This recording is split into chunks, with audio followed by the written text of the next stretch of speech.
Boa noite, galera. Bom dia para quem estiver assistindo de dia, boa tarde para quem assistir à tarde. Venho aqui, né, com a nossa aula de revisão para os conteúdos da prova de língua portuguesa, dos nono anos, nono D e nono E. Então é o seguinte, uma linda tarde, um lindo dia, uma linda noite a você que está estudando aqui, revisando aí para a prova. Então eu espero que esteja tudo bem com você. Então a gente, como primeiro conteúdo, né, da parte gramática, da nossa prova vai ser sobre orações subordinadas, né, que se dividem em três tipos: substantivas, adjetivas e adverbiais. Então, o primeiro tipo, né, que a gente vai ver agora, vai ser sobre subordinada substantiva, né, que é quando tem a função sintática de substantivo. E aí, da forma substantiva, ela pode ocorrer de três formas. Primeiro, o que é que a gente tem que entender? Que em orações subordinadas substantiva, sempre vai ter esse que e a gente vai repartir nesse que. A gente vai dividir em duas partes. Tudo que vem antes desse que e tudo que vem depois. Então, por exemplo, a certeza é que você virá. Então, a certeza é, separa, que você virá. Então, e aí, vamos pensar o seguinte: quando é predicativa, né? Quando é que ela vai exercer essa função de predicado? Sempre que tiver o é, aí o é antes do que, né? Ela vai ser predicativa. Por exemplo, a certeza é que você virá. Então, o é tá antes do que, predicativa. A verdade é que todos foram aprovados. Então, é o seguinte: sempre que tiver esse é acentuado antes do que, predicativa. Subjetiva. Quando é que acontece essa oração que ela vai ser subjetiva? Sempre que o sujeito não estiver na principal. Então, por exemplo, é óbvio que todos seremos aprovados. Quem seria o sujeito? Um sujeito oculto, né? Nós. É óbvio que todos nós seremos aprovados. Então, o nós, esse sujeito oculto, está onde? Está depois do quê? Está depois da oração principal. Então, se está depois da oração principal, vai ser subjetivo. Então, consta que as faturas do cartão foram pagas. Aí, o que que acontece? Né? Antes do que, tem o que? Tem consta. Não tem sujeito antes do que? O sujeito não está na principal, subjetiva.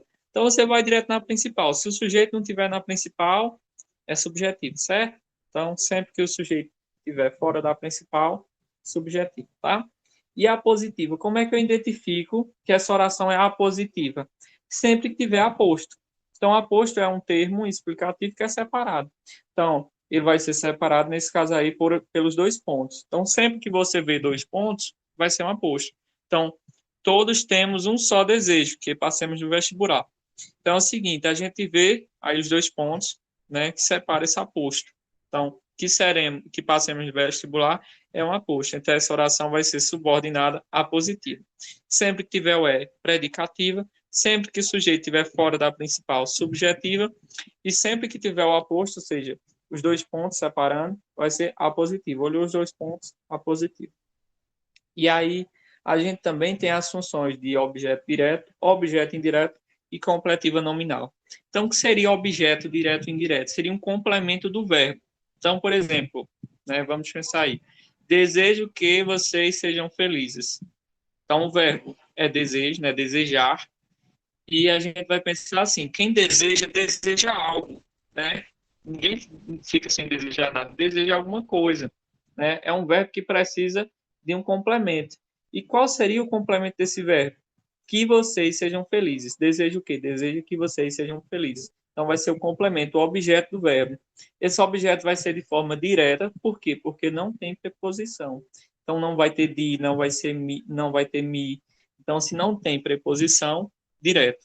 Agora no exemplo abaixo, o gerente precisa de que esteja tudo pronto, né?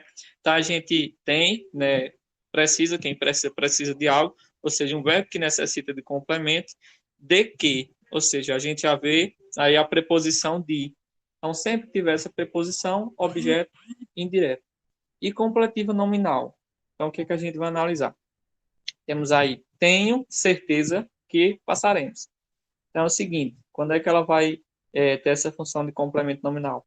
Então, por exemplo, né, no caso aí, tenho certeza que passaremos. Quem é que tem certeza? Eu. Eu tenho certeza que passaremos. Então, a gente tem um sujeito na principal, que é o sujeito eu. Tenho, né, é o verbo. Eu tenho, tu tem, ele tem. Então, a gente já tem sujeito e objeto. Quem tem algo, nesse caso aqui é certeza. Então, na oração principal, ou seja, antes do que, a gente tem sujeito, a gente tem verbo e tem o complemento do verbo, o objeto direto, que vai ser certeza. Então, certeza é um complemento ao objeto do verbo. Ou seja, tudo que vem depois é um complemento do nome, é um complemento nominal. Então, se na oração principal a gente tem sujeito, a gente tem o complemento, o objeto direto, e tem o verbo, né, no caso, se a gente tem essas três coisas, sujeito, verbo e objeto direto ou indireto, a gente tem uma comparativa nominal. Tudo que vem depois é complemento do nome, certo? E aí, o que é que acontece? A gente acabou de ver as orações subordinadas substantivas e agora a gente vai ver as adjetivas. Então, como é que a gente identifica que uma oração é subordinada adjetiva? Ela tem também o que, né? Mas esse que vai ser pronome, vai ter função de pronome relativo. Então, por exemplo, a gente vai ver quem, qual, quanto, onde, cujo. E tem o que também, porém o que, como eu disse, ele tem essa função de pronome relativo. Como eu identifico que esse que tem a função de pronome relativo? Sempre que você substituir por essas outras conjunções e der certo. Por exemplo, admiro, é, admiro os alunos que estudam, né? Vamos pensar assim, admiro os alunos as quais estudam, os quais estudam. Então, a gente vai substituir por essas outras conjunções de pronome relativo e vai dar certo. Substituir por a qual, as quais, deu certo, oração subordinada adjetiva. Entendeu? Então, admiro os alunos as quais estudam. E aí, as adjetivas, elas têm de dois tipos, né? A explicativa e restritiva. Explicativa, sempre que tiver uma vírgula separando, vai ser aqui, ó. Sempre que tiver vírgula separando esse termo, ó, vai ser explicativa. E quando não tiver, né, que a gente vai ver lá na frente, aqui, ó, tem vírgula separando, é explicativa. Ah, mas por que se tem vírgula vai ser explicativa? Porque, por exemplo, o exame final, que estava muito difícil, deixou todos muito apreensivos. Ou seja, está explicando qual é o exame final, o que estava muito difícil. Então, é um termo que explica, por isso é explicativa. Então, sempre que tiver vírgula, explicativa. Adjetiva, explicativa. E quando não tem, restritivo. Então, se tem vírgula, explicativa, se não tem, restritivo. E aí, o que é que acontece? Por que restritiva? Então, as pessoas que são racistas merecem ser punidas. São todas as pessoas que merecem ser punidas? Não, são as que são racistas. Então, essa falta dessa vírgula restringe, ela deixa menor o grau, né, de atuação nesse caso. As pessoas que não praticam esporte costumam ser mais doentes. São todas as pessoas que costumam ser mais doentes? Não, são apenas as que não praticam esporte. Então, essa falta de vírgula também torna essa oração restritiva, certo? E aí, o último tipo, que é a oração subordinada adverbial. Então, é quando vai ter advérbios. E aí a gente vai analisar, né, os tipos. Por exemplo, quando você vê na frase a fim de que, vai ser o quê? Vai ser uma oração adverbial final. Quando você vê como, vai saber que é uma oração do tipo comparativa, né? Quando você vê conforme, vai ser do tipo conformativa, entendeu? Então você vai analisar as conjunções na frase e vai identificar de que tipo é. Por exemplo, aqui, ó. Levei uma capa para que não me molhasse. Então você vai ver essa oração, vai lembrar de quê? De que é uma oração do tipo final. Por quê? Porque tem a conjunção para que, entendeu? Então você olha a conjunção, dá para saber o tipo. Então na nossa prova, a gente vai ter apenas uma questão e uma dica legal seria vocês estudarem final, proporcional e temporal, tá? Entre essas três, certo? A questão da prova sobre o tema. E aí é o seguinte, agora a gente entra na nossa parte, né, dos gêneros textuais estudados nessa unidade. Quais foram? Crônica, reportagem e notícia. E cordel. Então, gênero textual crônica, né? Crônica é um registro de fatos do cotidiano, né? O que é que a gente tem que lembrar de crônica? Cotidiano. Se falou do dia a dia, crônica. Então, se fala de um texto sobre uma festa de aniversário, é crônica. Se fala sobre uma visita a um parente, é crônica. Se fala sobre você ter ido no dentista, ou você ter ido no médico, você ter andado de moto pela primeira vez, se trata de um fato assim, um fato do cotidiano, é crônica, certo? Então, característica principal da crônica é fato do cotidiano, fato do dia a dia, né? Sua origem grega vem de cronos, que significa tempo. Por quê? É tudo que acontece em um determinado tempo. E é o seguinte, ela é publicada aonde? Em jornais e revistas. Então, crônica publicada aonde? Jornais e revistas. É um texto curto, um texto de linguagem simples, com muitas marcas coloquiais. O que seria isso? É um texto que eu uso muito as expressões que eu falo. Então, por exemplo, coisas que a gente fala no nosso dia a dia, gírias, expressões desse tipo, a gente coloca na crônica, porque ela dá essa possibilidade. É um texto curto, de uma linguagem bem mais simples e com marcas coloquiais. E ela pode acontecer de três formas: lírica ou poética, quando há todo aquele sentimentalismo, por exemplo, paixão, tristeza, quando há-se aquele exagero em sentimento, aí vai ser uma crônica do tipo lírica ou poética. Humorística, quando apresenta um fato do cotidiano com graça, quando torna aquele engraçado, quando tem humor. Então, como que eu vou identificar que essa crônica ela vai ser humorística? Quando tiver humor. Sempre que tiver humor, humorística. Filosófica ou reflexiva, quando ela passa uma mensagem para a gente, uma reflexão. E jornalística, né? Aí essa é a mais ampla. Como eu falei anteriormente, crônicas são publicadas onde? Jornais e revistas.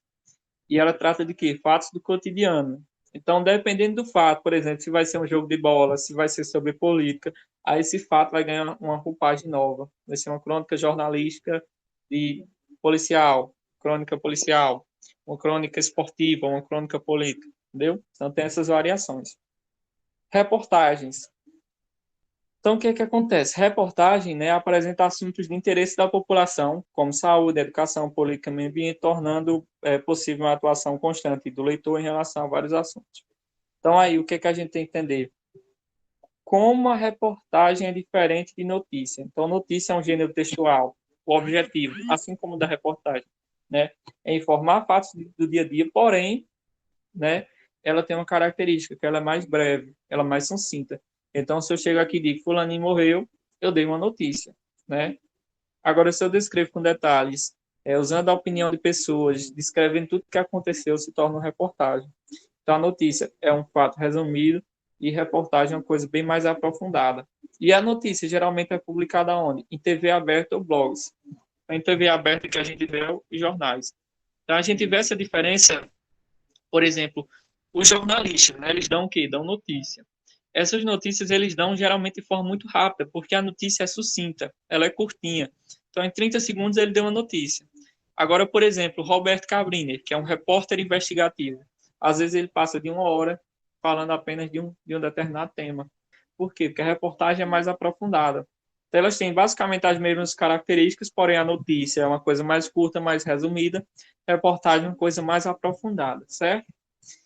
Como já falei, né, um texto caracteriza-se por ser mais longo. Tem o quê? Iconografia, isso é muito importante. Vai ser sempre o quê? Imagens associadas ao texto. Então, quando a gente pensar o que é iconografia, iconografia é um conjunto de imagens que ajuda a complementar o texto. Então, se a minha reportagem vai ser sobre trabalho doméstico, a iconografia o quê? Eu vou utilizar gráficos que comprovem aquilo, eu vou colocar imagem de pessoas que trabalham daquela forma. Então, isso aqui é a iconografia, vai ser o conjunto de imagens que complementa o texto. A linguagem é muito culta, técnica, formal. Como assim? É uma linguagem mais correta, uma linguagem mais voltada ao português certinho. É aquela linguagem que busca o português culto, português formal, certo? Linguagem mais técnica, com palavras mais rebuscadas. E aí a estrutura. Qual estrutura tem uma reportagem? Primeiro, ela tem um título, né, que seria aquele nome maior, subtítulo, né? É a notícia, é o reportagem resumida. Ela coloca geralmente abaixo do título aquelas letrinhas pequenas, ou seja, um pequeno texto. Isso ali vai ser o subtítulo, certo? O entretítulo geralmente é uma palavra bem maior que eles destacam no meio do título. E a gente tem mais duas coisinhas. Janela, que é aquele quadradinho que vocês vão ver, geralmente é um argumento de alguém, uma fala de alguma pessoa, e o box explicativo. Né? O box explicativo é muito importante em reportagem, por quê?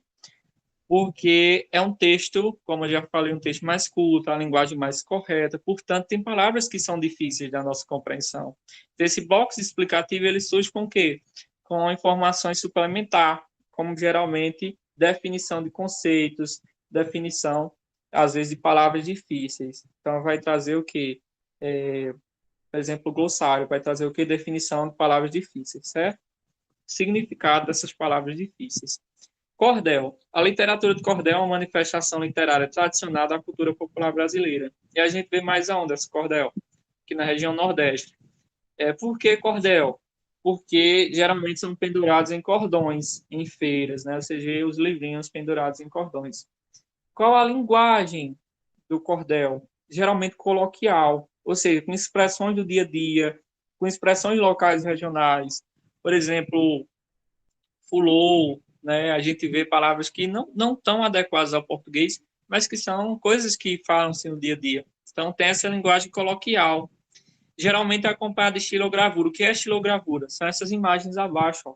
São esses desenhozinhos que narram aí, geralmente, as histórias. Você faz você desenha na madeira com um garfo, com alguma coisa assim, e depois passa tinta em cima e coloca a folha. É como se fosse um carimbo. Então, esses são xilogravuras, são esses desenhos que geralmente acompanham os cordéis. Temas diversos, né, fala do folclore brasileiro, religiosos, profanos, políticos, episódios históricos, realidade social e etc. A presença forte é de rimas, métrica, oralidade, uso de humor, ironia e sarcasmo. Então, vocês vão ver o que também no cordel? A musicalidade. Então, a gente vê histórias que são contadas em cordel através de música. A gente vê, por exemplo, aquelas toadas na nossa região. Na verdade, é como se fosse um cordel, só que na forma oral. E, por fim, para finalizar, a gente vai ver os tipos de sujeito. Então, na prova vai ter questão de tipo de sujeito. Mas como assim? Então, a gente vai analisar. Ó. As crianças estão brincando na pracinha. Quem é que está brincando na pracinha? As crianças. Então, as crianças vai ser o núcleo do sujeito. Vai ser o núcleo. Crianças, o núcleo. Mas um núcleo de que sujeito? De um sujeito simples, porque só tem um e está facilmente identificável na frase. Então, é um sujeito simples, tendo crianças como núcleo. E aí? Pais, professores e alunos reuniram-se na escola, digamos assim. Então, quem reuniu-se na escola? Pais, professores e alunos. Quais seriam o núcleo? Pais, professores e alunos. Um núcleo de que tipo de sujeito? Então, se é mais de um núcleo, vai ser um sujeito composto, certo? O elíptico ou oculto, né, popularmente conhecido, é quando o sujeito não está de forma direta na frase, na oração. Então, como estudaremos para a prova sem os livros? É um questionamento. Como nós estudaremos? Então, a gente tem um sujeito nós de forma oculta. Então, sempre que o sujeito tiver de forma oculta, vai ser sujeito oculto, certo?